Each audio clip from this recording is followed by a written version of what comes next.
I was standing in the sunlit dining room, the clink of wine glasses and low murmur of conversation filling the air when Matthysse said it like it was nothing.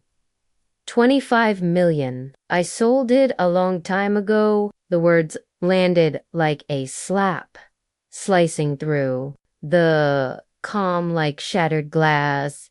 My vineyard, my home. 40 years of soil and sweat, the legacy Eden and I had built row by row, vine by vine, harvested in storms and sun alike. Every sunrise I had spent walking those rows, feeling the soil between my fingers, whispering encouragement to fragile shoots. And now it had been signed away without my consent.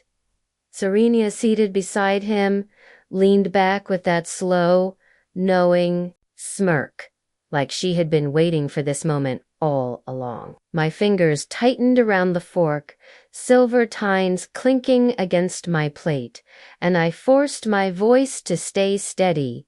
You sold it. He didn't flinch. It was the right move, Mother. Time to let go of old burdens. Old burdens. That's what he called the land I had walked barefoot through. The vines I had nursed through droughts and floods, the home where I raised him and his brother. The walls echoed with 40 years of laughter, tears, and whispered secrets. And now they were calling it burden. The ripple around the table was subtle. Some glanced at me, unsure where to look. I studied Matthysse' face, hoping for a flicker of humor, a hint that this was some terrible joke.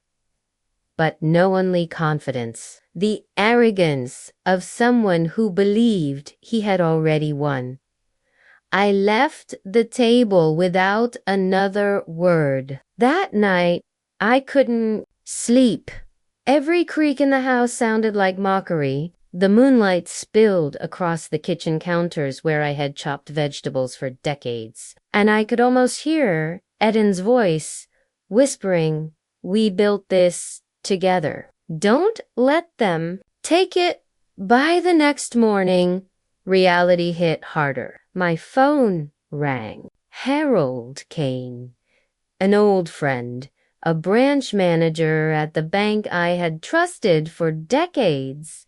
"Marble," he said carefully, "did you approve the transfer of the vineyard sale proceeds overseas?" Coffee turned bitter in my mouth. "No." Harold hesitated. Then came the punch. "The file says otherwise. It includes a medical assessment stating you're incapacitated and a power of attorney, naming Matthysse as your sole representative." I gripped the counter so tightly my knuckles turned white. The documents arrived within minutes. The medical assessment was fake. The clinic had never seen me. The signature, almost mine, but not a forgery designed to fool anyone who didn't know my hand. It wasn't just betrayal, it was theft, wrapped in legal paper, signed in my name, and delivered with a smile. The thought made my stomach turn. They had turned my life, my legacy, my home into a game, a prize to be taken, manipulated, and cashed out. For weeks, I watched. I was isolated. Serenia scheduled my errands, blocked visitors, turned Rosa the gardener away. My home, my sanctuary, became a cage I could only view from a distance. Conversations stopped when I entered a room. Doors closed too quickly. The air smelled different, heavy, monitored. But I wasn't helpless.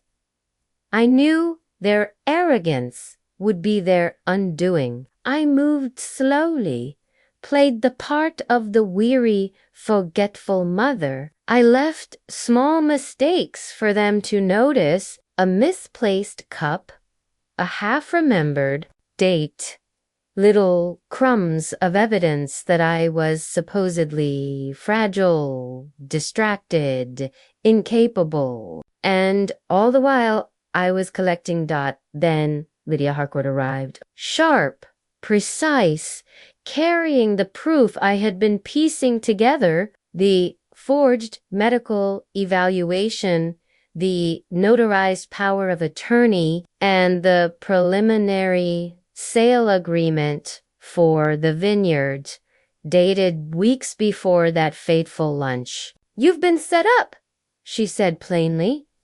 Her eyes held mine, but there's time.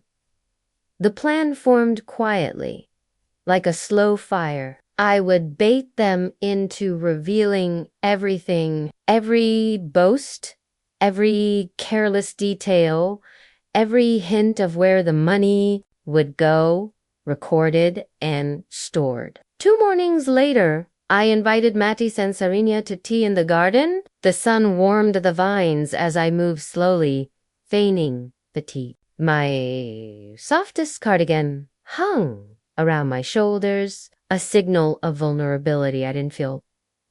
"I've been thinking about what you said about selling." I began, letting my voice waver just enough. "Maybe you could explain it again?" Matthysse. Da. Matthysse. Eyes lit up. Serenia smiled. They talked freely, outlining buyers in Zurich, Manhattan apartments, portfolios, and investments. Every word, every detail, caught by a recorder hidden in my handbag. Their arrogance was delicious, their confidence complete. That evening, Lydia filed a petition to freeze the escrow account, stalling the theft, buying us time. Every forged signature, every fabricated clinic record, every lie began to unravel. The walls of my home were no longer their cage, they were witnesses to the trap I was setting. Finally, the day came. I presented Matthysse and Serenia with a small gift, honey, lavender, and a note they couldn't ignore. Then a firm knock at the door. Detectives. Badges flashing. Arrest warrants. Fraud. Forgery. Elder. Financial abuse. Their silk robes. Their smug smiles. Their Adaganso collapsed under the weight of truth. Handcuffs clicked. The vineyard, my life's work, my legacy, was mine.